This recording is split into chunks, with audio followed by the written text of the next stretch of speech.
bom dia a todos. Que Deus abençoe você nesse dia. Temos um dia lindo de sol, já está aquecendo a terra depois de 2 dias de frio, mas já estamos sentindo o calor. E nós vamos continuar então falando no nosso devocional Florescer. Hoje é o número 172, restaurando os muros e as portas de defesa da família, erguendo então alguns alicerces baseados no livro de Neemias. E nós estamos estudando então a restauração das portas e de que forma Deus faz a restauração. Existe um processo de restauração, de reestruturação e de novos começos. E principalmente na nossa vida espiritual, na vida espiritual da nossa família, também como igreja de Cristo, e nós podemos ver pela restauração dessas portas como é este processo. Hoje nós vamos falar sobre a porta dos cavalos. A porta dos cavalos foi a 8ª porta, então, a ser restaurada nos muros de Jerusalém. Em Neemias capítulo 3, versículos 28 e 29, nos fala dela. Diz assim: Desde acima da porta dos cavalos, repararam os sacerdotes, cada um defronte da sua casa. Depois deles, reparou Zadok, filho de Emir, defronte da sua casa. Então, a porta dos cavalos, do que nós estamos falando, que está falando Neemias, era uma porta pelos qual os cavalos entravam e saíam então da cidade para descarregar mercadorias ou também para sair para as guerras. O que nós podemos aprender sobre esta porta nesse tempo de restauração, então, qual seria então o símbolo da porta dos cavalos? Então, para isso é necessário que nós leiamos também um outro texto que está lá em 2 Crônicas, capítulo 32, versículos de 2 a 8, que também fala, então, sobre a porta dos cavalos e da restauração. Então, nós vamos fazer a leitura, 2 Crônicas, capítulo 32, versículos de 2 a 8, que nos diz assim: Depois dessas coisas e dessa fidelidade, veio Senaqueribe, o rei da Síria, e entrou em Judá, e acampou-se contra as cidades fortes, e intentou separá-las para si. Vendo, pois, Ezequias que Senaqueribe vinha e que seu rosto era de guerra contra Jerusalém, teve o conselho com os seus príncipes e os seus varões, para que se tampassem as fontes das águas que havia fora da cidade, e eles o ajudaram. Assim, muito povo se ajuntou e tapou todas as fontes, como também o ribeiro que se estendia pelo meio da terra, e disseram: Por que viriam os reis da Síria e achariam tantas águas? E ele fortificou e edificou todo um muro quebrado até as torres, e levantou outro muro para fora, e fortificou o Milo da cidade de Davi, e fez armas, e fez escudos em abundância.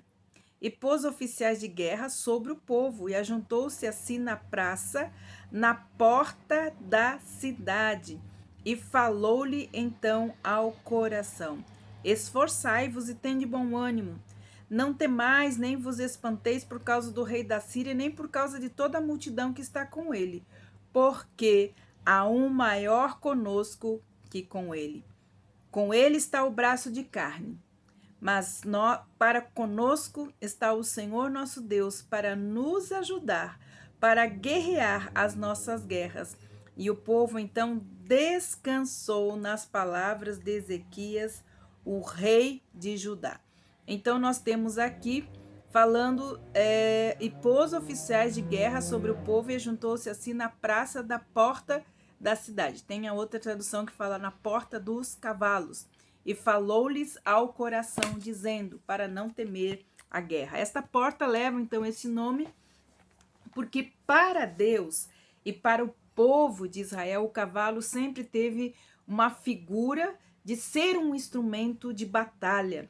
O cavalo sempre foi preparado, então, para as batalhas. Provérbios 21:31 nos diz assim: prepara-se o cavalo para o dia da batalha, porém do Senhor vem a vitória. Então, é exatamente isso que Ezequias falou ao seu povo. Eles deveriam se preparar, mas eles sabiam que maior era aquele que estava com eles do que a multidão que estava contra eles. Nas Escrituras, nós encontramos em muitos lugares essas figuras, né, como batalhas do povo de Deus contra também Satanás e suas hostes. Se nós olharmos em Apocalipse, está lá vários tipos de cavalo, cores de cavalos e outras coisas. Tudo o que foi escrito na palavra de Deus foi para o nosso ensino, como diz em Romanos. Tudo o que foi escrito para nosso ensino foi escrito. A figura do muro e das portas, como vimos, é para separar o povo de Deus e também para protegê-los contra o inimigo. Não que confiamos em muros de pedra, mas como nós aprendemos que Cristo é o nosso muro e o nosso antemuro de proteção.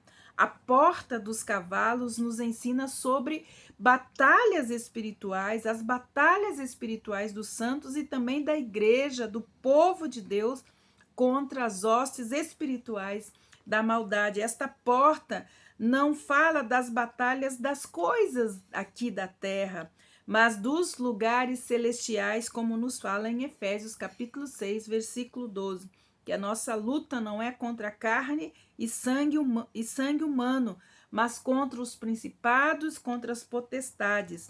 Não são sobre, então, as nossas batalhas, mas sobre as batalhas de Jesus Cristo em favor da sua igreja. São lutas para estabelecerem o governo de Jesus aqui na terra, o governo no Monte Sião, como espera. Nós lemos então. Davi nos dá uma visão mais clara sobre quais são essas batalhas, já que Davi não batalhou as suas batalhas, mas as batalhas de Deus.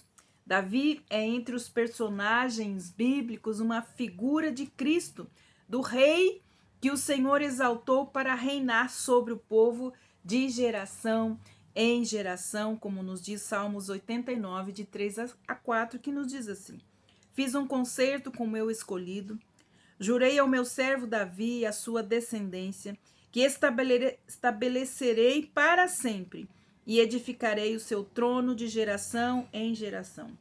Em nossa geração, Satanás continua combatendo contra o povo de Deus e nós não podemos ignorar os seus ardis. Basta nós olharmos, ouvirmos o que nós temos ouvido e visto o que nós temos visto, que já se armou, né, desde o início, né, desde o Éden se iniciou esta luta e ela só vai se encerrar quando o último inimigo for vencido, isto é a morte, que diz lá em 1 Coríntios capítulo 15, versículo 26. Temos visto como o inimigo tem usado de todos os meios e maneiras para, de alguma forma, trazer então à tona esta guerra contra os santos de Deus, contra os escolhidos de Deus, contra a igreja de Deus. Então, nós vamos olhar para mais uma dessas batalhas, olhando então para Davi. Davi lutou a sua maior batalha contra o gigante Golias, foi a sua primeira batalha. Esta luta, ela representa também a vitória de Cristo na cruz contra aquele que tinha o império da morte, como nos diz Hebreus 2,14. Jesus veio na fraqueza da nossa carne, para que na carne, então, condenasse o pecado e com um só golpe, ele destruiu o que tinha o império da morte e com a própria arma de Satanás, a morte, ele despojou os principados e as potestades e triunfou deles na mesma cruz, como nos fala Colossenses capítulo 2, versículo 15. Ele feriu a cabeça da serpente. Nosso Cristo triunfou e nós triunfaremos juntamente com Ele. É Ele que lutou e é Ele que continua lutando as nossas guerras, e nele, é Cristo Jesus, é que nós somos mais do que vencedores. Mas assim como Davi teve que esperar o tempo de Deus para assumir o reino de Israel, o reino deste mundo só passará a ser de Jesus no dia em que Satanás for preso e lançado no abismo, como nos diz Apocalipse, capítulo 20, versículos de 2 a 3.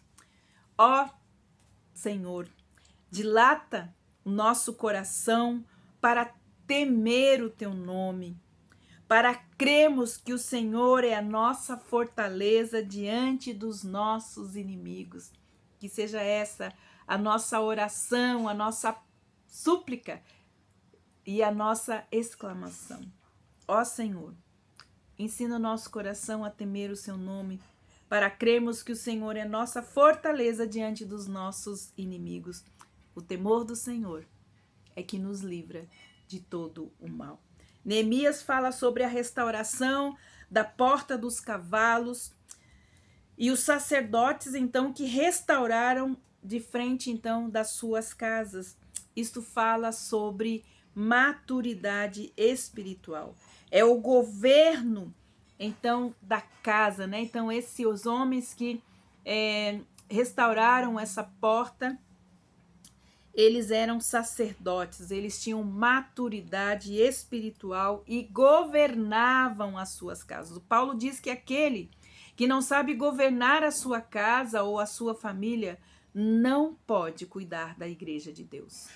Muitos ministérios, muitas famílias são derrotadas por não terem em suas casas esse testemunho e entram então nessas batalhas contra o inimigo, sofrem as retaliações e ficam envergonhados diante do inimigo e envergonham a casa de Deus, o povo de Deus. A nossa casa espiritual, mas também a nossa casa física deve estar em ordem primeiro, para que então tenhamos um testemunho para cuidar então das batalhas no Senhor. Zadok, o restaurador dessa porta, quer dizer reto.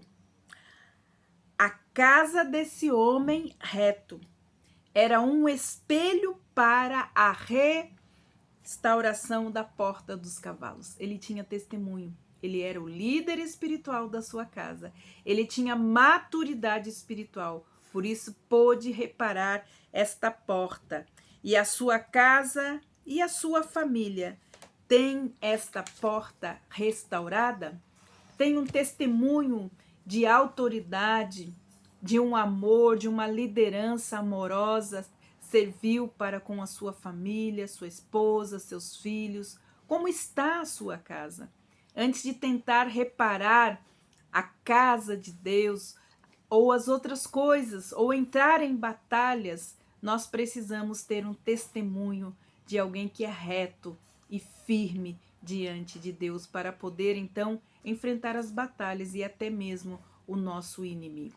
Que Deus abençoe você e pense a respeito disso. Como está o testemunho de Deus na sua casa e na sua família? Que Deus abençoe você e acredite, é Ele que luta as nossas guerras e as nossas batalhas. Até amanhã com a outra porta, a porta oriental. Deus te abençoe.